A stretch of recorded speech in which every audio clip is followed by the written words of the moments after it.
Hello everyone, welcome to Vasundhara District Agency. So today I am going to explain about Google Search Console. So GSC అంటే ఏంటి చెప్తాను ముందుగా. మనము website designing చేస్తాము, SCO blogs రాస్తాము.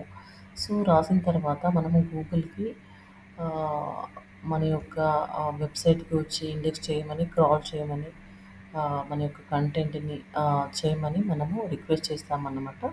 So ఆ process ఎలా చేయాలో చూపిస్తాను.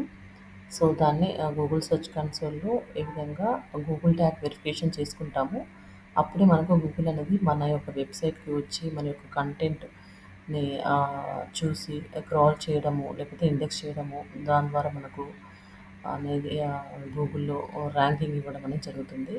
సో ఈ విధంగా మనము ఫస్ట్ మనము మన యొక్క వెబ్సైట్ నేమ్ ఇచ్చిన తర్వాత ఈ విధంగా ఓపెన్ అవుతుంది. ఇక్కడ మనము హెచ్‌టీఎంఎల్ ట్యాగ్ ఉంది కదా!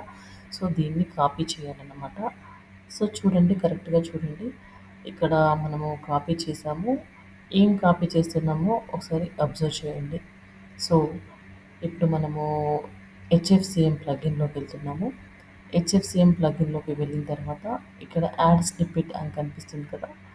సో దాన్ని తీసుకున్నాము. యాడ్ స్నిప్పెట్‌లోకి వెళ్ళి సో ఈ యొక్క ట్యాగ్‌ని మనము అక్కడ పేస్ట్ చేస్తామన్నమాట. ఈ విధంగా పేస్ట్ చేయడానికి సో ఈ స్నిప్పెట్ కోడ్‌ని మనం ఈ విధంగా పేస్ట్ చేసేస్తాము. పేస్ట్ చేసి మనం అప్డేట్ అని చేస్తే మనకు ఈ జిఎస్సి అనేది కనెక్ట్ అవుతుందన్నమాట. అప్పుడే మన గూగుల్ అనేది మన వెబ్సైట్‌కి వచ్చి మన యొక్క పేజెస్‌ని ఇండెక్స్ చేయడము, క్రాల్ చేయడం అనేది చేస్తుంది.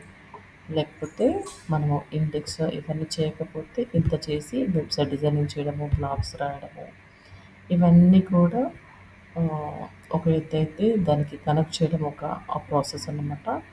సో ఈ వీడియో మీకు నచ్చిందని అనుకుంటున్నాను.